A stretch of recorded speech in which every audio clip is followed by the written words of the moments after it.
Hello and welcome to my YouTube channel, Shaw Flowers Facts. As mentioned in the last video, Roger left shortly after Myra returned. Upon her return, Myra was okay for a while before becoming worse than ever. We only had peace when she was away and were expected to tolerate too much when she was present. We were anxious to avoid any further conflict, so we tried very hard to reason with her, but our attempts were taken as weakness. I remember one time when Myra and her guests were partying late and loud into the early morning hours, and Terry went out in the cold to knock on her door at around 4 a.m. After finally getting Myra to open the door, Terry told her that he didn't want to interfere with her fun, and pretty much begged her to be quiet. Her response was, "Don't worry about it, we'll be leaving in half an hour," and closed the door in his face. Eventually, Terry ended up coming to an agreement with Jay. Jay agreed that if he obtained 5 police business cards that showed Myra was being loud, he would evict Myra. And referring to obtaining the business cards, Jay said to Terry, "I need you to be diligent now." Terry told Jay this would be very difficult for us to do and explained to him the reasons why, but told Jay that we would somehow manage to do it. Jay said he knew it would be difficult.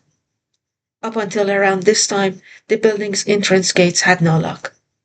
There was an opening to put your hand through and lift the latch that let you open the door, which was really more of an advertisement for intruders than an actual locking mechanism.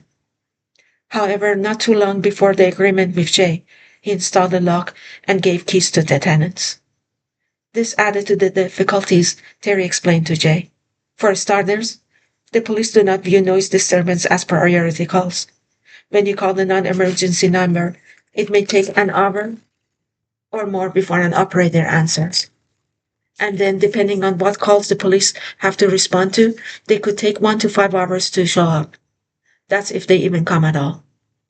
This meant we had to stay awake until the police arrived so that we could let them in. On top of that, Myra knew this and timed the police accordingly by blasting music for a while, stopping for a while, and then starting again, which is what we often explain to the police operator when we called.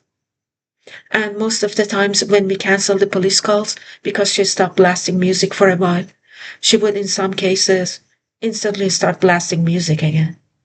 We suspect that in a lot of those cases, she heard us calling the police and or the recording that plays while you wait for an operator to answer. On other occasions, she would be passed out by the time the police arrived.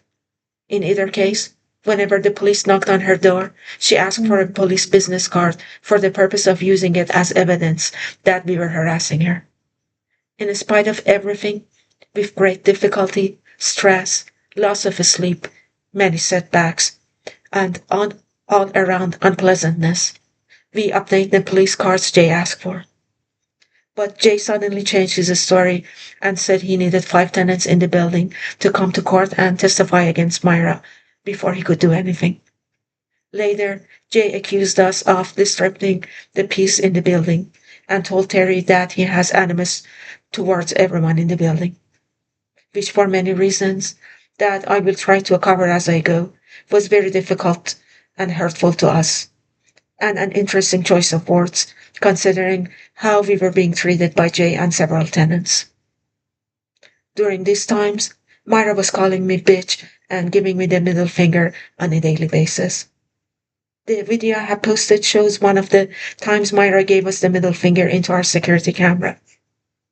Thanks for watching and hope you continue.